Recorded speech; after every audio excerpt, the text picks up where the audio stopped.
The arrival. Captain Alina Reyes stood at the viewport of Orbital Defense Platform Sierra, watching Earth's blue curve against the void of space. 20 years in the Earth Defense Initiative, and this was the moment everything had prepared her for. The alert had come 3 days ago. Multiple objects decelerating from FTL at the edge of the solar system, on direct approach to Earth. Captain, they've cleared the lunar orbit, Lieutenant Kang reported from his station. 17 vessels, formation unchanged. Elena nodded, her face betraying none of the adrenaline coursing through her veins. All stations maintain silence. No emissions, no communications. Let them make the first move. The Earth Defense Initiative had been humanity's best-kept secret for 30 years, ever since the Ganymede signal had confirmed what many had long suspected. We were not alone. While the public remained oblivious, nations had quietly united, pooling resources and scientific breakthroughs to prepare for this inevitable day. The alien vessels, sleek, angular constructs that resembled obsidian arrowheads, took up positions in high Earth orbit. They made no effort to hide their arrival, their hulls gleaming in the sunlight as they arranged themselves in a perfect hexagonal pattern over the planet. They're broadcasting, Communications Officer Rivera announced. All frequencies, all languages. They've accessed our information networks. Put it through, Elena ordered. A holographic display materialized in the center of the command deck. The being that appeared was vaguely humanoid, bipedal with 4 arms, its skin a metallic blue-gray that seemed to shift like liquid mercury. Its eyes were the most unsettling feature. 3 black orbs arranged in a triangle that seemed to absorb light rather than reflect it. People of Earth, the being spoke in flawless English. I am Admiral Vexnar of the Vaxari Expansion Fleet. Your world has been cataloged for integration into the Vaxari Commonwealth. Resistance is unnecessary and inadvisable. Your technological development has been assessed as Category 3, pre-stellar. You will surrender all military assets and government authority within 1 planetary rotation. Elena exchanged glances with her XO, Commander Jackson. The aliens had made the classic mistake. They judged Earth by its visible technology. Are we responding? Jackson asked quietly. Elena shook her head. Not yet. Let's see what else they have to say. The alien continued, its tone unchanging. To demonstrate our technological superiority and the futility of resistance, we will now neutralize your primitive orbital weapons platforms. Elena allowed herself a small smile. And there it is. All platforms. Execute Shadow Protocol. Maintain emissions control. Around Earth, 12 seemingly ordinary satellites, officially listed as weather and communications platforms, silently adjusted their positions. The Vaxari would detect only minor course corrections if they noticed anything at all. On the main screen, they watched as the Lid Vaxari vessel deployed smaller craft, each heading toward one of Earth's known military satellites. They're targeting the decoys, Jackson noted. As expected, Elena replied. Defense grid status. All systems nominal. Tactical Officer Puddle reported. Quantum shields at full capacity. Particle cannons charged and ready. Marines standing by for possible boarding actions. The Vaxari interceptors fired energy pulses at the first decoy satellite, obliterating it with casual efficiency. Similar strikes destroyed 5 more satellites in quick succession. Admiral Vexnar reappeared on the broadcast. Your defensive capabilities have been neutralized. We will now deploy ground forces to secure major population centers. Compliance will minimize casualties. Elena stood from her command chair. Open channel to all EDI platforms and vessels. It's time. Throughout the solar system, humanity's real defensive assets emerged from hiding. The 12 orbital platforms, including Sierra, dropped their stealth fields, revealing heavily armed battle stations. From the dark side of the moon, 8 warships, the pride of humanity's secret fleet, powered up their engines. From Mars orbit, another 6 vessels broke from their hiding positions among the asteroid mining facilities. This is Captain Alina Reyes of the Earth Defense Initiative to Admiral Vexnar of the Vaxari Expansion Fleet. Your assessment of our capabilities is incorrect. Earth is not a Category 3 civilization. We have been aware of extraterrestrial life for 3 decades and have prepared accordingly. We formally decline your offer of integration and request your immediate withdrawal from Earth orbit.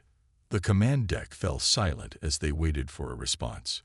The Vaxari ships had stopped their deployment operations, clearly reassessing the situation. Curious, came Admiral Vexnar's voice after a long pause.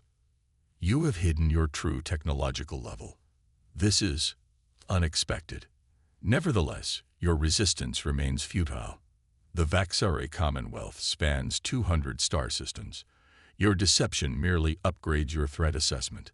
The lead Vaxari vessel fired without further warning, a brilliant beam of energy that struck Platform Sierra shields.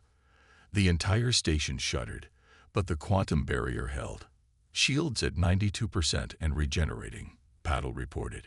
Their weapons are impressive, but not beyond our capabilities. Alina's expression hardened. All platforms, all vessels, defensive fire only. I repeat, defensive fire only. Show them what we can do, but hold back the Thanatos protocols unless I give the order. Across Earth orbit, humanity's defenses responded. Particle beams and graviton pulses struck the Vaxari ships with precision, targeting propulsion and weapons systems. 3 of the smaller alien vessels were disabled in the first exchange, their engines flickering out as they began to drift.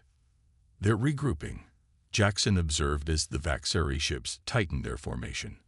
Looks like they're calling back their ground deployment vessels. The alien fleet's response was swift and brutal. Multiple energy weapons fired simultaneously, focusing on Platform Sierra. The quantum shields flared bright blue under the assault. Shields at 70%. Patel called out as the station trembled. They're adapting to our shield frequency. Alina gripped the railing of her command station.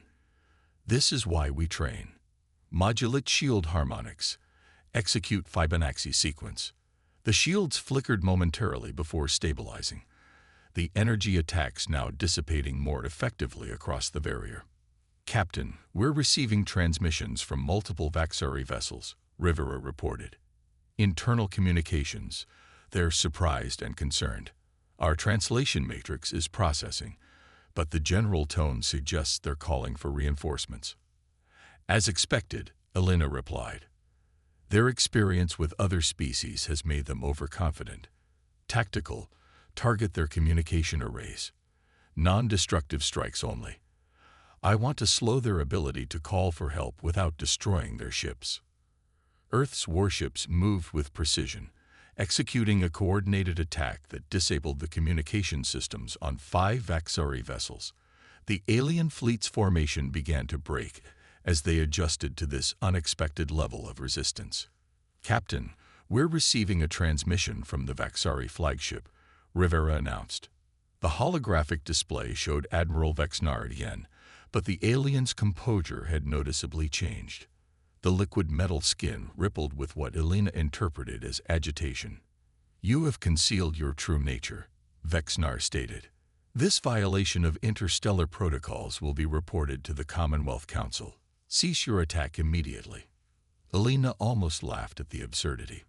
Admiral, you arrived in our system unannounced, demanded our surrender, and fired upon our defensive platforms. We are merely defending our sovereignty. I again request your immediate withdrawal from Earth orbit. The communication cut abruptly as the Vaxari flagship launched another barrage, this time targeting Earth's moon-based shipyards. The attack was intercepted by 2 EDI cruisers, their shields flaring as they absorbed the impact. All vessels, execute maneuver Theta, Alina ordered. Surround and contain. I want those ships isolated from each other.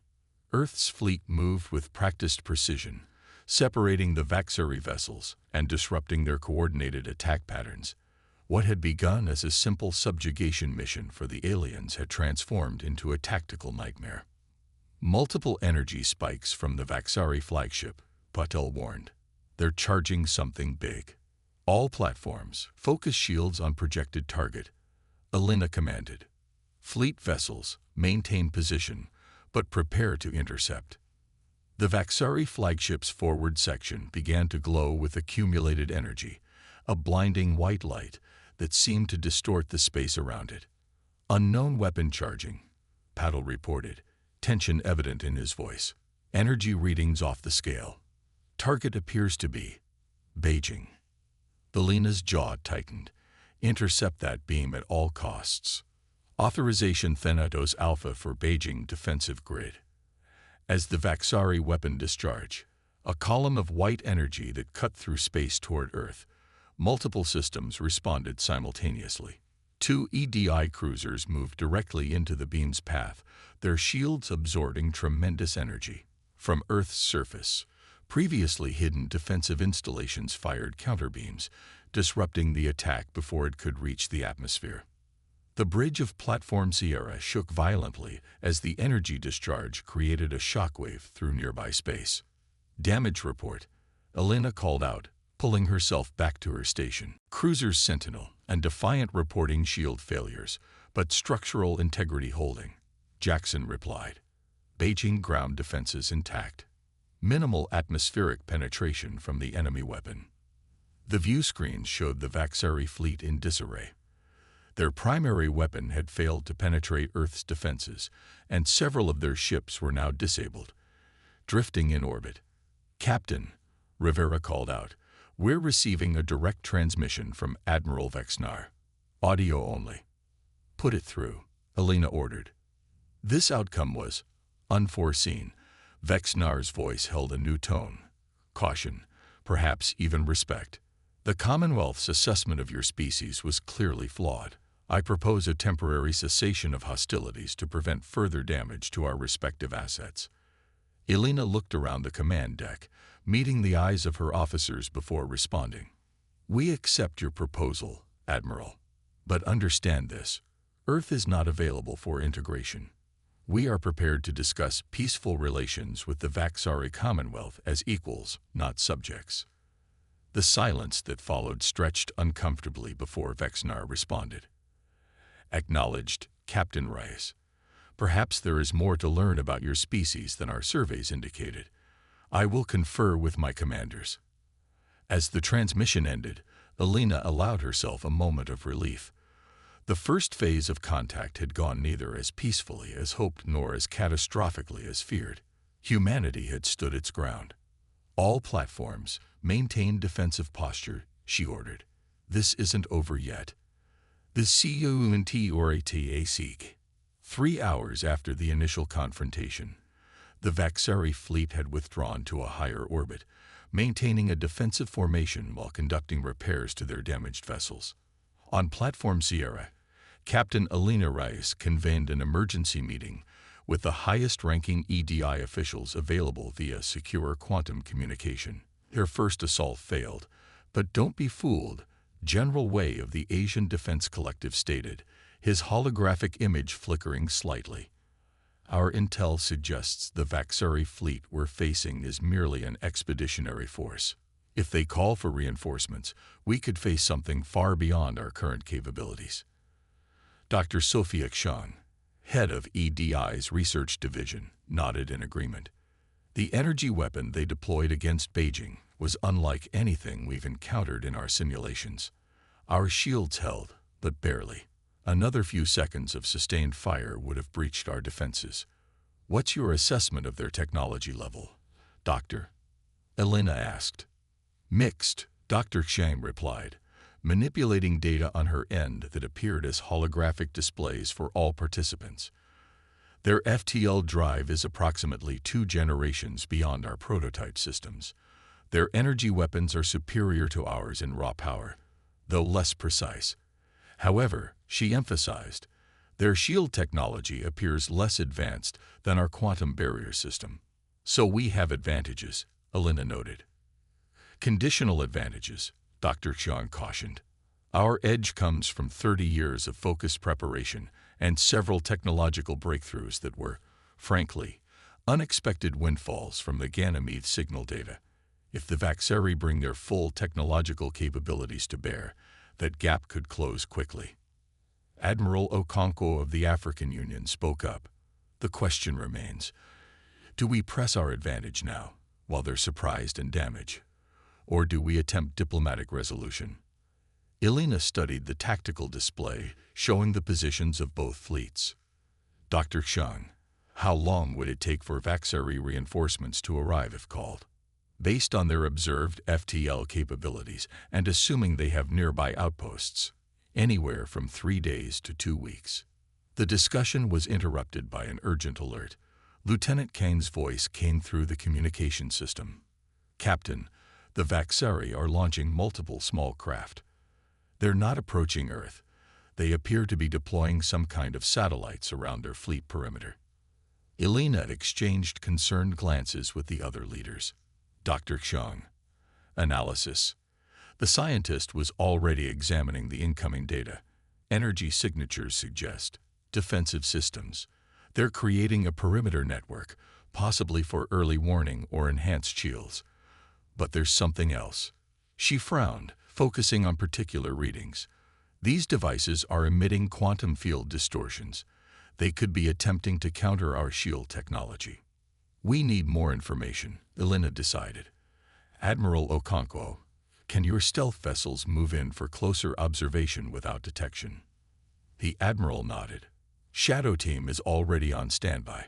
Deploying now. On the main display, 3 unmarked vessels, barely visible even to friendly sensors, detached from the Earth fleet and moved toward the Vaxeri perimeter. These specialized infiltration ships represented the pinnacle of human stealth technology. As they waited for intelligence, General Wei raised another concern. Captain Rice, what is your assessment of Admiral Vexnar? Do you believe the ceasefire request was genuine or a delaying tactic? Elena considered the question carefully. Their attack was overconfident, based on faulty intelligence about our capabilities. The ceasefire came after we demonstrated unexpected resistance. I believe Vexnar is genuinely reassessing, but that doesn't mean they've abandoned their objective. They're adapting, as we would. 30 minutes later, Shadow Team reported back. The news was troubling. Captain, the lead Shadow pilot transmitted, the devices are definitely quantum field manipulators.